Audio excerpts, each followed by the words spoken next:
jungle.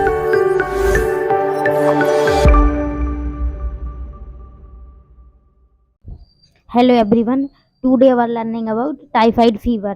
तो इसमें हम पढ़ेंगे उसका general introduction, symptoms, reason, treatment protocol, self care कैसे कर सकते हैं, उसका प्रिवेंशन कैसे कर सकते हैं, क्या डाइट होनी चाहिए एंड उसका मेडिसिनल ट्रीटमेंट कैसे होगा। तो ये सब कुछ हम एक ही वीडियो में पढ़ेंगे, तो वीडियो को लास्ट तक जरूर देखना। Firstly our introduce typhoid fever. Typhoid is a gastrointestinal infection caused by the Salmonella typhi. In case of typhoid, high fever, diarrhea, and vomiting mainly occurs. The possibility of contraction and bacterial infection increase to a great extent through contamination, water, food, as typhi enters the intestinal through the mouth and remains there for about 1 to 3 weeks. After that, it enters the bloodstream through the intestinal wall. This typhoid bacteria spread from the blood to their tissues and organs and head inside the cell, which even the immune cells are unable to detect. अब हम इसकी Hindi meaning पढ़ लेते हैं। Typhoid एक gastrointestinal infection है जो salmonella typhi के कारण होता है। टाइफाइड होने पर तेज बुखार, डायरिया और उल्टी मुख्य रूप से होता है। दूषित पानी या भोजन के जरिए इस बैक्टीरिया इन्फेक्शन के होने की संभावना काफ़ी हद तक बढ़ जाती है। एस टाइफी मुंह के जरिए की आंतों में प्रवेश करके वहां लगभग 1 से 3 सप्ताह तक रहता है। उसके बाद आंतों की दीवार के जरिए रक्त प्रवाह में प्रवेश कर जाता है।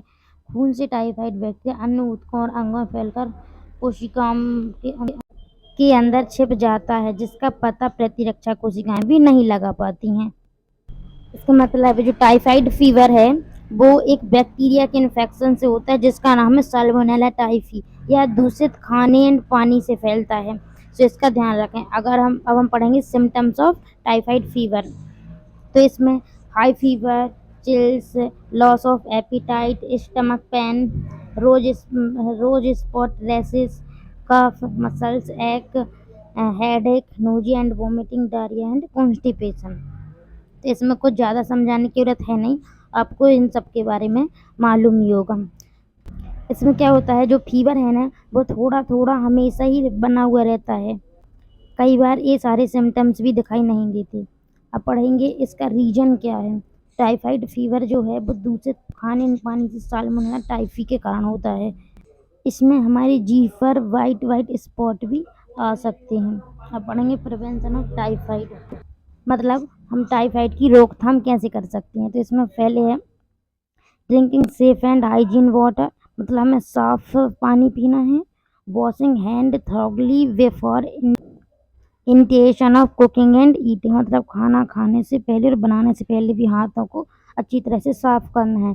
Timely vaccination, good hand hygiene practice in typhoid infected person, मतलब जो टाइफाइड इन्फेक्टेड पर्सन है उसको बहुत ही हाइजीन तरीके से रहना होगा, साफ सफाई से रहना होगा और टाइमली वैक्सीनेशन भी लेना चाहिए। तो टाइफाइड का वैक्सीन आता है TY21A, उसको टाइम से लेना चाहिए। अब पढ़ेंगे इसमें क्या फूड अवॉइड करना चाहिए।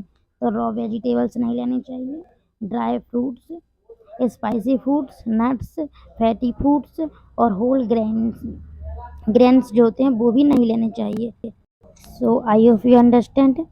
अब पढ़ेंगे हमें क्या डाइट लेनी चाहिए। इसमें योगर्ट यानी दही ले सकते हैं, वाटरमेलन एंड ग्रेप्स यानी तरबूज और अंगूर ले सकते हैं, दलिया, boiled potatoes, coconut water, plenty of fluid, bottled water and white rice ले सकते हैं। इसमें और कुछ ज़्यादा बताने लायक है नहीं, सो आप समझ सकते हैं। अब इसका ब्लड टेस्ट जान लेते हैं। जो इसका ब्लड टेस्ट का नाम है उसे बोलते हैं बडाल टेस्ट। इसका जो रिजल्ट होता है, अगर वो 160 से ज़्यादा आता है तो टाइफाइड पॉजिटिव आता है, और 160 या 120, 140 एंड 180 आता है तो वो नॉर्मल रेंज में होता है, एंड 320 ये सीवियर।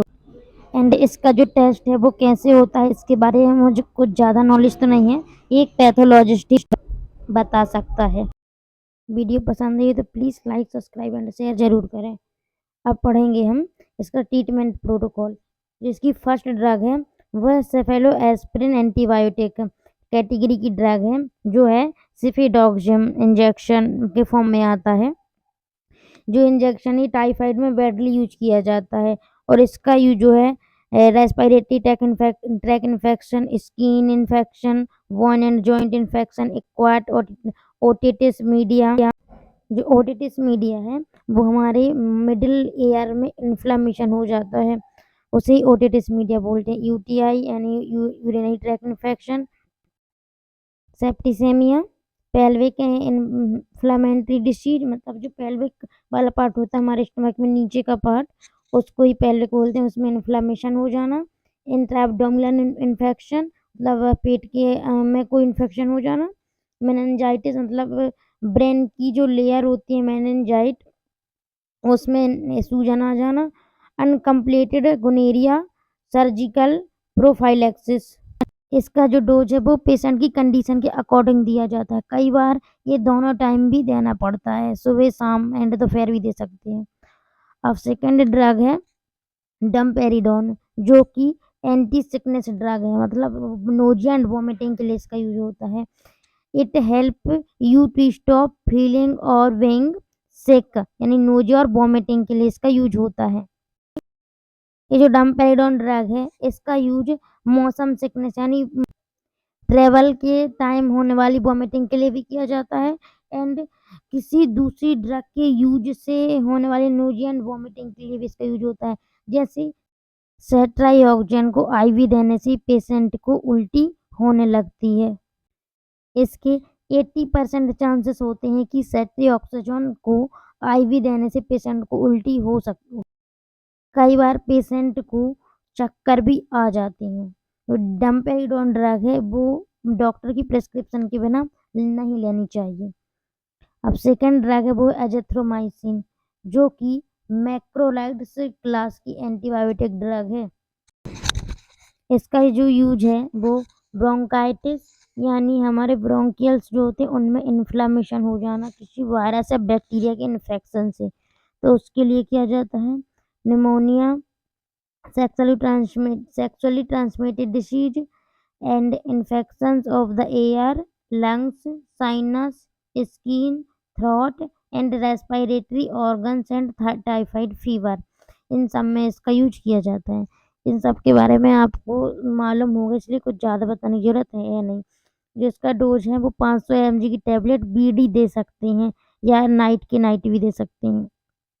और सेकंड ड्रग है पैरासीटामोल, जो कि एंटी पायरेटिक ड्रग है। ये भी फीवर को रिड्यूस करती है, पेन को भी तो कम कर देती है, और malaria, typhoid and all type of fever में इसका यूज होता है। तो जो टाइफाइड फीवर में है इसका यूज टीडीएस किया जाता है, मतलब दिन में 3 बार एक गोली, एक गोली सुबह, दोपहर एंड शाम को दी जाती है।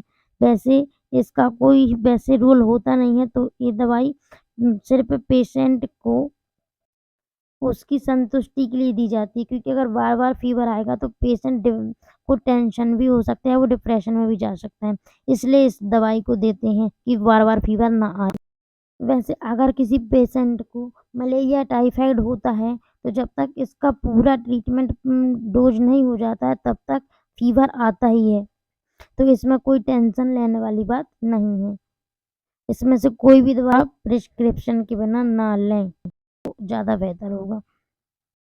लास्ट ड्रग है ओमिप्राजोल, जो कि एक एंटासिड ड्रग है। इसका use any stomach related problem में होता है, एंड एक गैस्ट्राइटिस मेडिसिन है, सो इसका सभी मेडिसिन के साथ देना कंपलसरी होता है। एक गैस्ट्रो ईसोफेगल रिफ्लेक्स डिसीज में, गैस्ट्राइटिस या एनी ईसोफेगल रिलेटेड प्रॉब्लम में इसका यूज होता है। इसका जो डोज है वो एक टैबलेट सुबह खाली पेट लेनी चाहिए। अगर वीडियो पसंद आई तो please like, subscribe and share ज़रूर करें। Thanks for watching. Bye bye. जय श्री राम।